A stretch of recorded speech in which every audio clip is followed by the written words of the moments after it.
Life, the world we see with our eyes, where we breathe, eat and drink, is actually only the first level of life. According to Islamic scholars, there are 4 more levels. Some people, although they seem to have passed away from this world, are actually living just like us, eating, drinking, walking around, visiting people, in a life free from the limits of time and place. Sometimes they appear before your eyes. Maybe they pass by you. Maybe they visit your dream. The Quran mentions this mysterious truth about those at the level of shuhada by saying, "Do not say they are dead, they are alive." Today, we will explain 2 of the remaining 3 levels through the stories of 4 prophets. As Religious Story TV, we are starting the series about the metaphysical levels of life. Don't forget to subscribe to our channel and like the video so you don't miss the rest of these extraordinary truths that you may be hearing for the first time. If you are ready, take a deep breath and let's begin this mysterious journey. Let's now begin with the first prophet who is still alive, Idris alayhi salam, also known as Prophet Enoch. In the Bible and the Torah, he is called Enoch. This extraordinary prophet Idris was the 5th generation descendant of Prophet Adam. He reached very special secrets, learned the knowledge of stars and astronomy, and connected to special metaphysical realms. He built connections with angels and formed a special friendship with Azrael. Later, he would go on a breathtaking journey into unknown worlds. Before that, he became known in Islamic history as the first prophet to use a pen and write, to know and teach sciences like mathematics and astronomy, and to invent clothing by sewing stitched garments for the first time in human history. According to narrations, Idris alayhi salam, whose name is mentioned twice in the Quran, was born in the region of Babylon. Even before being given prophethood, he devoted himself to worship. According to Al-Tabari, when Allah gave him prophethood, Adam alayhi salam was 622 years old. He was sent as a prophet to the sons of Qabil, called them to the truth, invited them to obey Allah and resist Shaitan. But most of his people did not listen to him. It is narrated that he had about 1,000 believers who followed him. He knew all the languages of his time and taught people in their own languages. He was sent about 1,000 years before Nuh alayhi salam. Allah revealed to him 30 suhuf, pages. Idris alayhi salam spent most of his time remembering Allah. The angels loved him very much and often visited him. One day, he said to the angel in charge of the sun, "I want to see Azrail alayhi salam. Can you tell him for me?" The angel of the sun replied, "All right, I will meet him and tell him your request." Then he went to Azrail alayhi salam and conveyed the request. Azrail alayhi salam took permission from Allah and came to Idris alayhi salam in the form of a human. He appeared to Idris alayhi salam during his time of worship. When Azrail alayhi salam saw him, he greeted him and said, "O Prophet of Allah, may I be your companion." Idris alayhi salam did not realize he was an angel.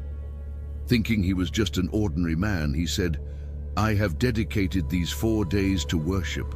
I have left people behind, and no one saw where I came. How did you find me?"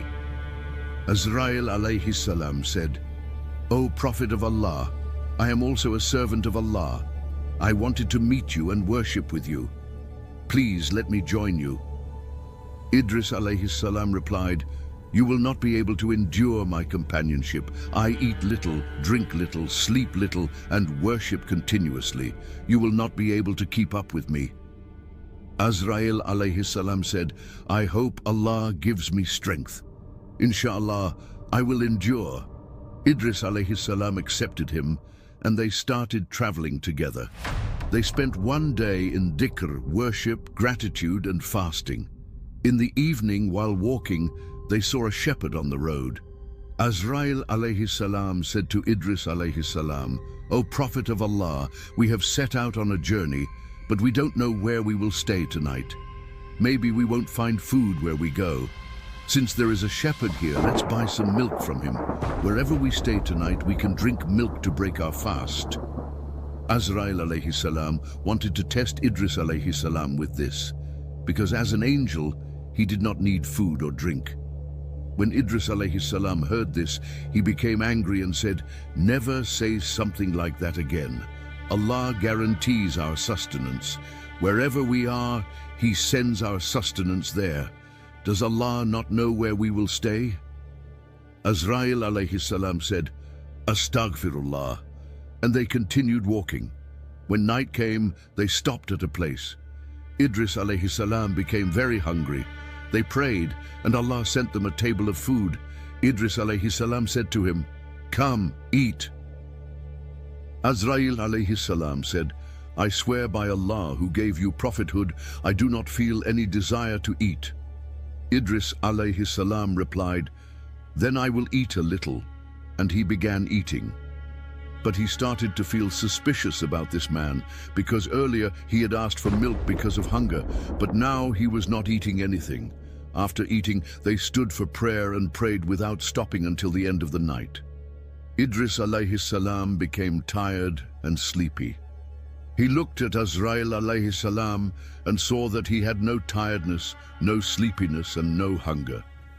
Still not knowing he was Azrail alayhi salam, he was surprised.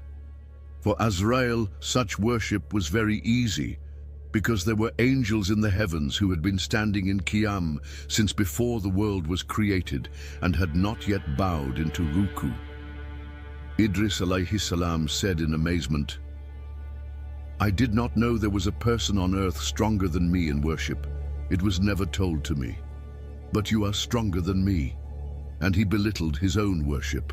The next day came, and they set out again. Toward the end of the day, they came across a vineyard. Again, Azrail alayhi salam said, "O Prophet of Allah, we don't know where we will go tonight. Should we take a few bunches of grapes?" Idris alayhi salam got angry and said, "Did I not tell you that Allah guarantees our sustenance? Wherever we are, He sends it to us." Azrail alayhi salam replied again, "Astaghfirullah," and they continued without taking any grapes. At night they stopped to rest again, prayed, and Allah sent them a table of food once more. Idris alayhi salam started eating and said to Azrail alayhi salam, who was in human form, "Come eat." But again Azrail alayhi salam said, "O Prophet of Allah, I don't feel like eating at all." Idris alayhi salam was surprised and thought to himself, so he didn't want the grapes for himself. Then he ate and stood for prayer. Again they prayed without stopping until the end of the night. Idris alayhi salam became tired, turned to Azrail alayhi salam in human form, and saw he was neither tired nor sleepy. Then Idris alayhi salam said, "For the sake of Allah, in whose power my soul is, tell me the truth. You are not a human, are you?" Azrail alayhi salam, the angel of death, said, "It's possible. I am not from the children of Adam." Idris alayhi salam asked, "Then who are you?" Azrail alayhi salam answered, "I am the angel of death." Hearing this, Idris alayhi salam was astonished and asked, "Did you receive an order to take my soul? Is my time of death here?" Azrail alayhi salam replied, "If I had received such an order, I would carry it out. But I love you for the sake of Allah, and I asked Him for permission. I came to you as a companion and friend." Idris alayhi salam said, "It has been almost 3 days and nights that we have been traveling. You never left my side. In all this time, has no creature died?" Azrail alayhi salam replied, "O Prophet of Allah, for the sake of Allah who granted you prophethood, how could it be that no one dies? In these 3 days, many souls have been taken. Since the moment you saw me, I have been with you. At the same time, wherever it was commanded for me to take a soul, no matter in which world, I took it there." Idris alayhi salam was amazed and asked, "How do you do this? How is it possible?" Azrail alayhi salam said, "All of the world is before me as close as a table is before a person. Just as a person reaches out and takes food from a table, I reach out and take a soul. The trick of Idris alayhi salam on Azrail. Idris alayhi salam said, I have always had one wish. Can you let me taste death? Azrail alayhi salam asked, what will you gain by tasting the pain of death? Idris alayhi salam, who had a very high rank in servitude to Allah, replied, if I taste the pain of death, when I return to this world, I will never sleep again, and I will always worship Allah. Azrail alayhi salam said, let me ask my Lord. When Allah gave permission for this, Azrail alayhi salam made Idris alayhi salam taste the pain of death, and then, by Allah's permission, brought him back to life. When Idris alayhi salam opened his eyes, Azrail alayhi salam asked, how was the pain of death? Idris alayhi salam said, this is nothing like what I had read. It is such a terrifying and dreadful state. In narrations, Idris alayhi salam described it like this. Just as a sheep's skin is pulled off while it is alive, death is such a moment. Then Idris alayhi salam continued, O angel of death, I have another request. Can you fulfill it? Azrail alayhi salam said, go ahead. Idris alayhi salam said, show me hell. Azrail alayhi salam said, all right, but let me ask my Lord, but why do you want to see hell? Idris alayhi salam replied, if I see hell, my worship will increase even more. Then Allah gave permission. When Azrail alayhi salam brought Idris alayhi salam to hell, the guards of hell came to the gate and asked, who are you? Azrail alayhi salam said, I am Azrail. The angels of hell began to tremble and asked, why have you come with fear of death? Azrail alayhi salam said, Allah sent us. I came with Idris alayhi salam. Open the gate just a little for us. Then the angels opened the gate only as wide as the eye of a needle. At that moment, Idris alayhi salam fainted from the terrifying sounds, the heat he felt, the cries and the fire inside. When he woke up, he said, this state is far more terrifying than anything I had read or known. The entry of Idris alayhi salam into paradise and his stay there. Idris alayhi salam continued, O angel of death, I have one more request. Can you fulfill it? Azrail alayhi salam again said, go ahead. Idris alayhi salam asked, this time, can you show me paradise? Azrail alayhi salam said, let me ask my Lord for permission. When Allah gave permission, Azrail alayhi salam said, O Prophet of Allah, good news. You are already among the people of paradise. You are among the most honorable of the prophets. Soon you will enter paradise anyway. But right now, what is the need? Idris alayhi salam said, this is what I ask from you. I want to see it. Let my desire and longing for paradise grow even stronger. My Lord has already given permission. Come on, take me there. So they came to the gate of paradise. Azrail alayhi salam and Idris alayhi salam greeted Ridwan alayhi salam, the angel responsible for the gates of paradise, and the other angels with him. The angels asked, who are you? Azrail alayhi salam replied, I am the angel of death. The angels began trembling in fear and asked, have you received an order about us, Master? Azrail alayhi salam said, no, I have not received an order. Allah's prophet Idris has come. He wants to see paradise. We have received permission from Allah. Open the gate so that he may see. The angels opened the gate, and Idris alayhi salam saw paradise.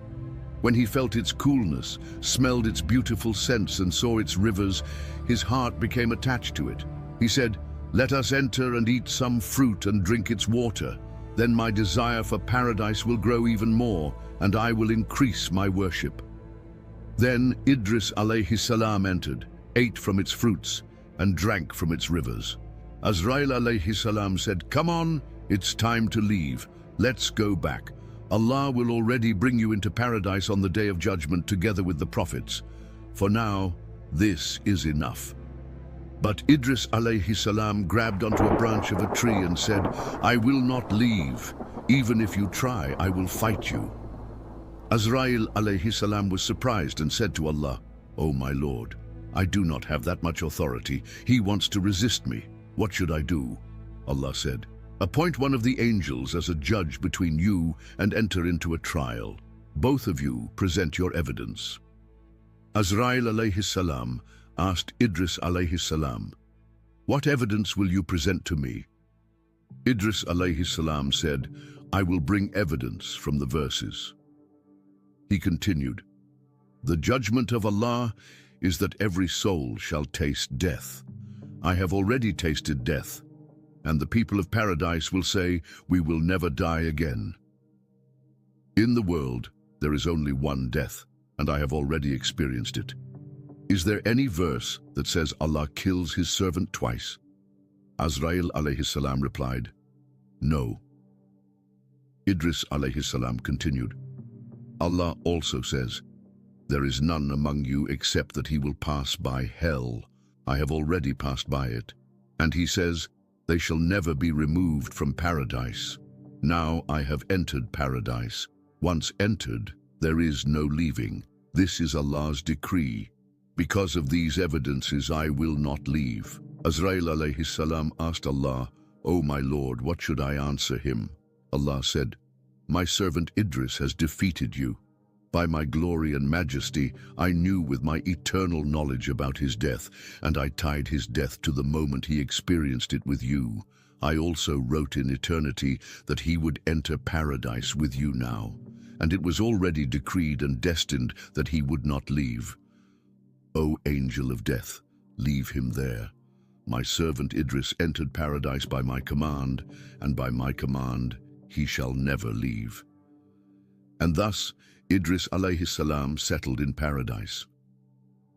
He is one of the 4 prophets mentioned by name in the Quran.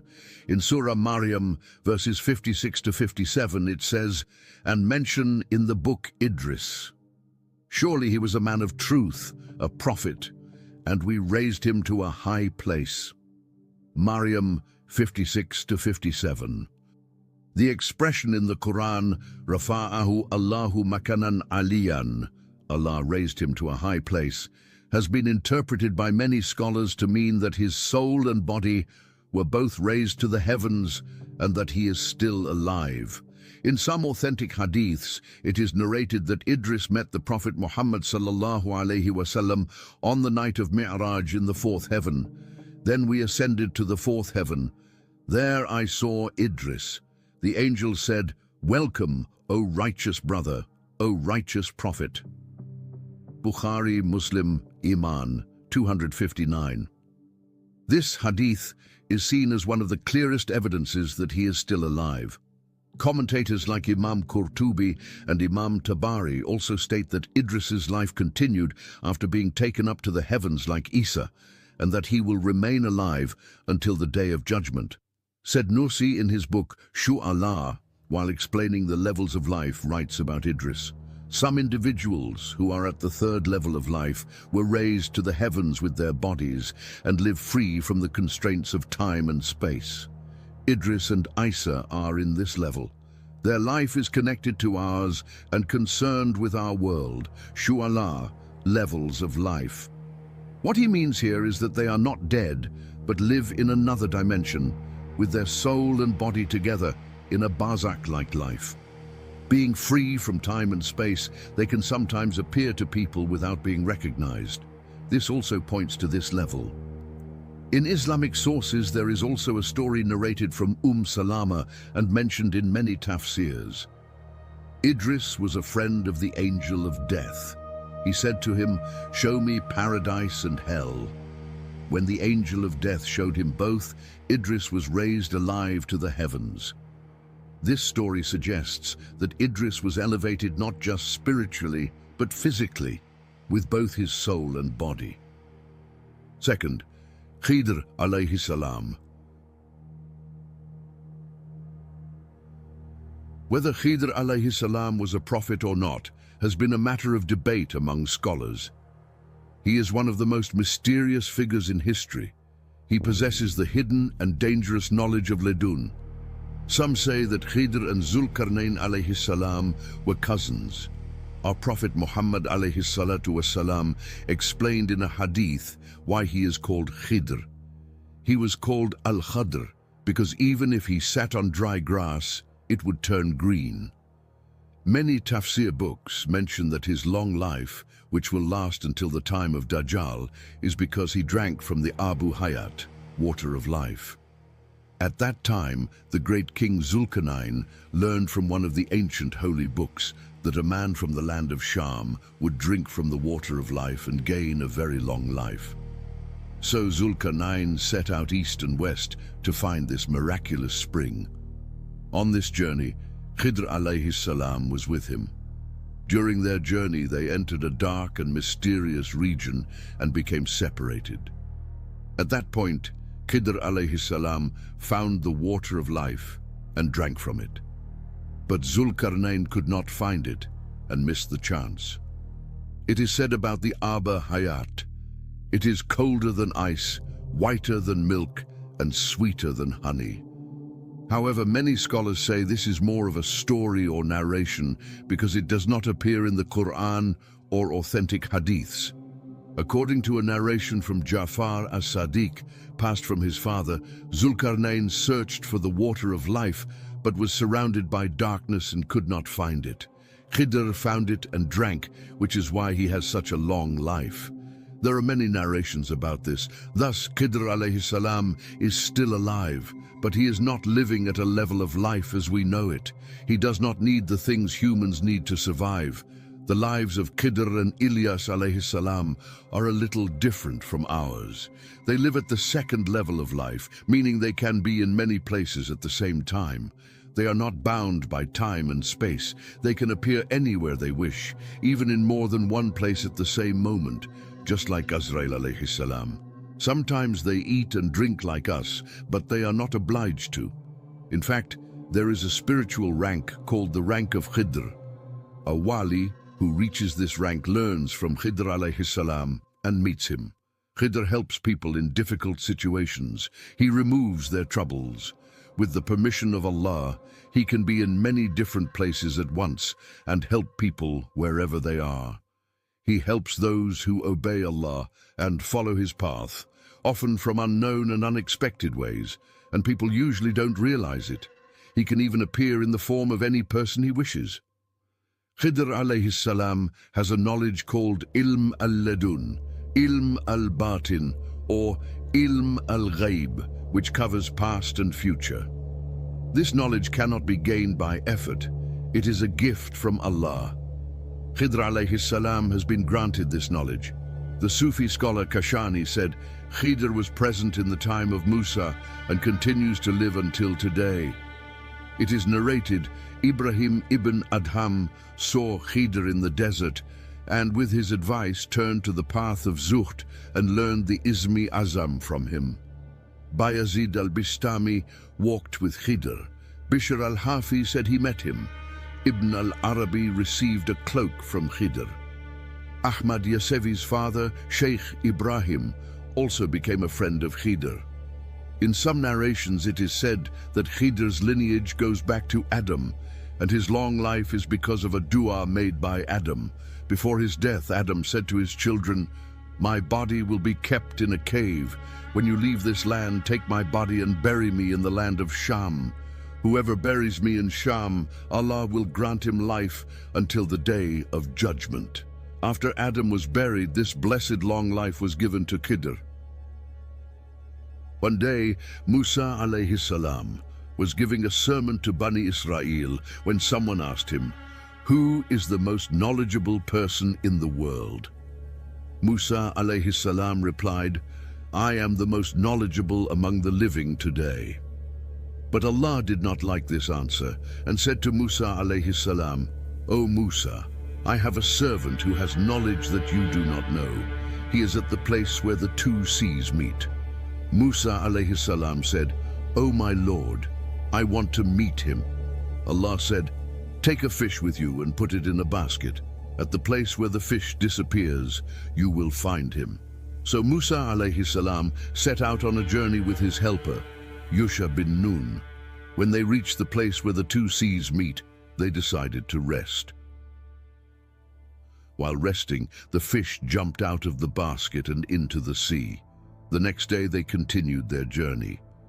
Around noon, Musa alayhi salam asked Yusha to bring the fish. Yusha said, "While we were resting at the rock, the fish came alive and jumped into the sea. I forgot to tell you, Shaitan made me forget." Musa alayhi salam became excited and said, "That is the place we were looking for." They immediately turned back, following their tracks. When they reached the rock again, they saw a man covered with a cloth. Musa alayhi salam greeted him. The man returned the greeting and asked, "Who are you?" Musa alayhi salam said, "I am Musa." The man asked, "Are you Musa of Bani Israel?" Musa alayhi salam replied, "Yes, I am Musa of Bani Israel." Then Musa alayhi salam said, "O Khidr, I want to stay with you for 3 days to learn from the special knowledge Allah has given you." Khidr alayhi salam said, "You will not be able to bear staying with me." Musa alayhi salam said, "Inshallah, you will find me patient, and I will not disobey you in anything." Khidr alayhi salam said, "If you want to stay with me, do not ask me about anything until I explain it to you." Musa alayhi salam accepted this condition. Then they started walking by the sea. Soon a boat came, and the owners let them board without taking any money. After a while, Khidr alayhi salam suddenly removed a plank from the boat. Musa alayhi salam was shocked and said, "You damaged the boat. These people did us a favor and you harmed them." Khidr alayhi salam replied, "O Musa, did I not tell you that you would not be able to bear with me?" Musa alayhi salam said shyly, "Please forgive me, I forgot." They continued and came across a group of children. Suddenly, Khidr alayhi salam killed one of the children. Musa alayhi salam was very angry and said, "You killed an innocent child. This is a great sin. Taking a life belongs only to Allah." Khidr alayhi salam replied, "O Musa, did I not tell you that you would not be able to bear with me?" Musa alayhi salam apologized again and said, "Forgive me once more. If I ask you again, then you can leave me."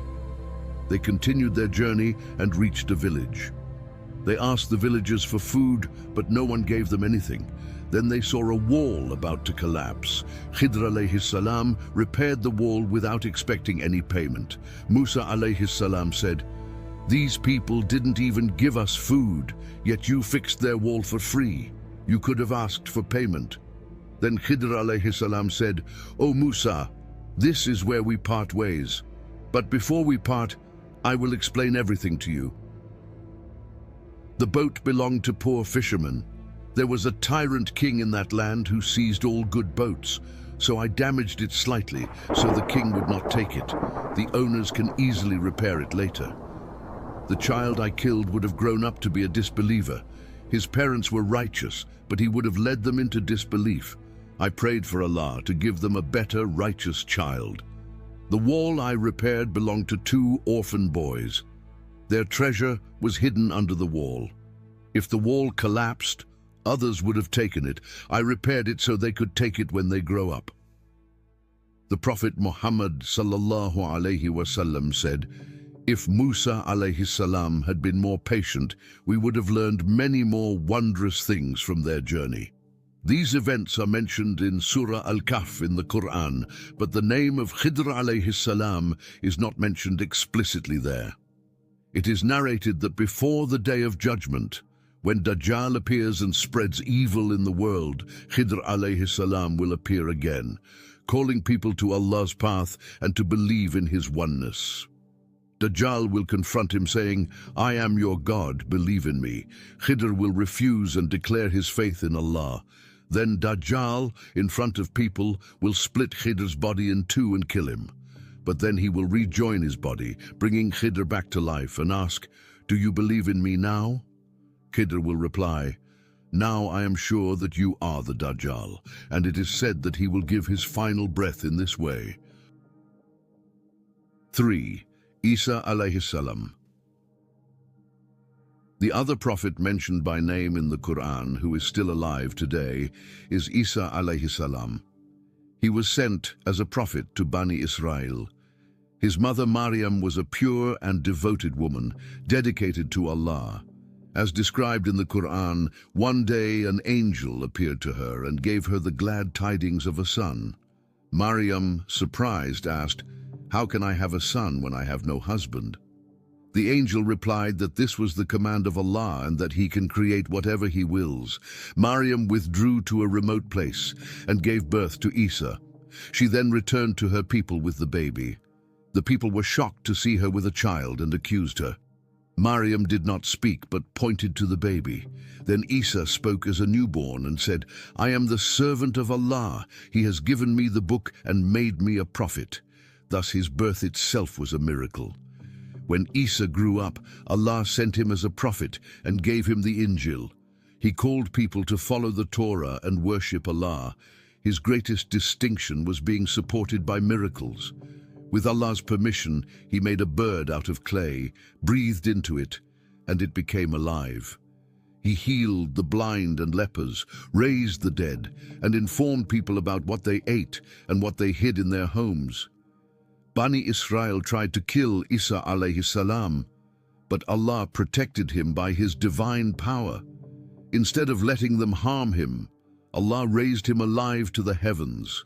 The Quran and authentic hadiths clearly state that Isa alayhi salam did not die and will return to earth before the day of judgment. According to narrations, he will descend at dawn near the white minaret in Damascus. 2 angels will descend with him. When he returns to earth, he will kill the Dajjal, get married, have children, then pass away naturally and be buried next to the Prophet Muhammad sallallahu alaihi wasallam in Jannat al-Baqi cemetery. The most striking part of this story is Allah raising Isa alive to the heavens. According to historical sources, the governor of Jerusalem at that time decided to execute Isa at the suggestion of the Jews. When they put their plan into action, Jibril told Isa to go to a certain room. There was a window in that room. As soon as Isa entered, Jibril raised him to the heavens through the window. At that time, Isa was only 33 years old. In the Quran, Allah says, "They said, 'We killed the Messiah, Isa son of Maryam, the messenger of Allah.' But they did not kill him, nor did they crucify him, but it appeared so to them. Those who differ about him are in doubt, having no knowledge, only following conjecture. They certainly did not kill him. Rather, Allah raised him to Himself.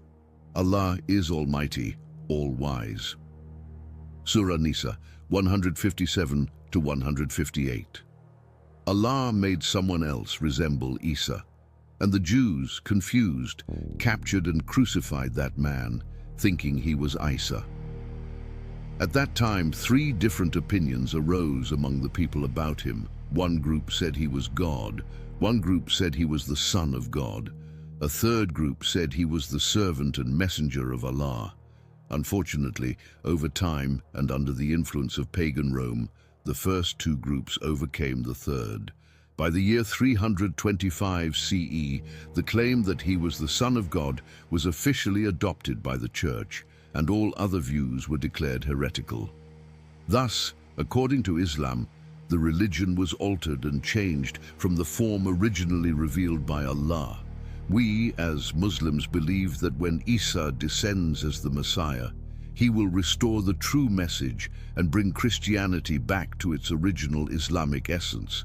Those who believe he was killed or crucified have gone against Islam and fallen into disbelief.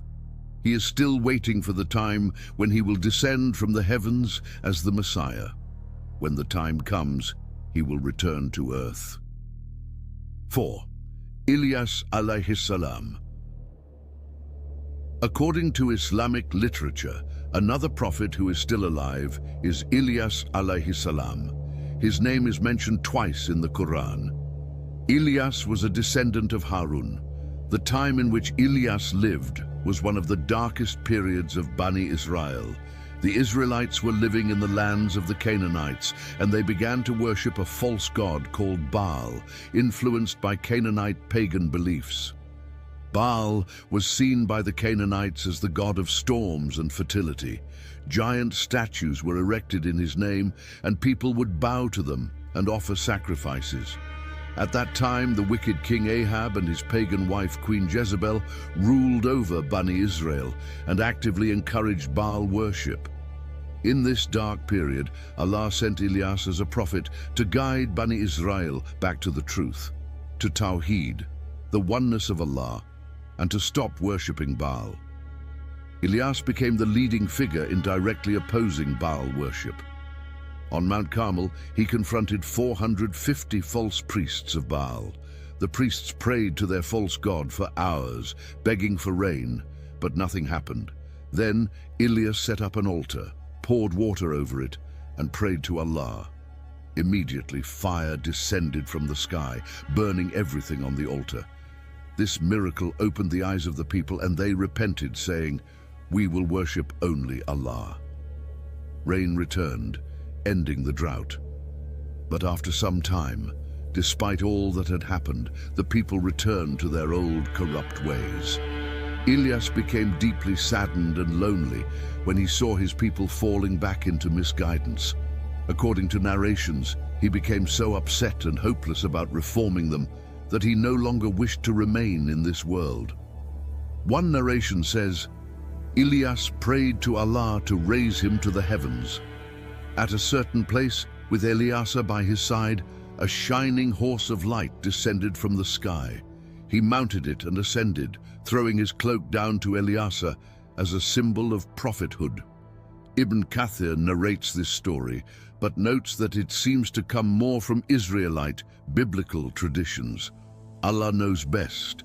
Ilyas and Khizr live at the same level of life, a hidden, barzakh-like life where body and soul remain together but unseen behind veils. Sometimes they appear together on earth, and sometimes they remain hidden. Some scholars say Ilyas still occasionally descends to earth to help those in distress. In the Quran, Allah says, "Indeed, Ilyas was among the messengers. We included him among the righteous." Safat. Some scholars interpret this as a sign that he is still alive, like Isa. Others say it means his spiritual rank was elevated. In the Bible, he is known as Elijah.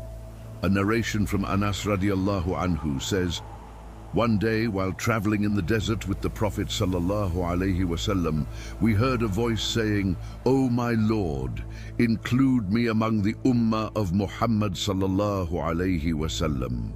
The Prophet said, 'O Anas, go see who that is.'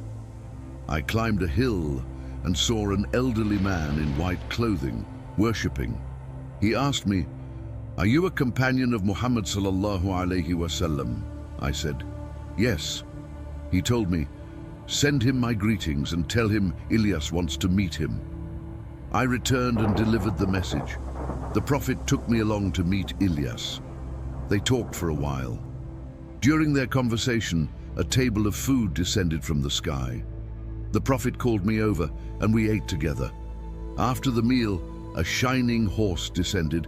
Ilyas mounted it and ascended to the sky. The Bible's Book of Kings also mentions Queen Jezebel as the one who promoted Baal worship. Ilyas called his people to abandon idols and return to worshipping Allah, but they rejected him and even plotted to kill him. Allah, however, foiled their evil plans and raised Ilyas to the heavens while he was still alive. We will continue this video series. Please don't forget to subscribe to our channel, turn on the notification bell, and share your thoughts in the comments. Like the video and support us in this way. May Allah protect you. Assalamu alaikum.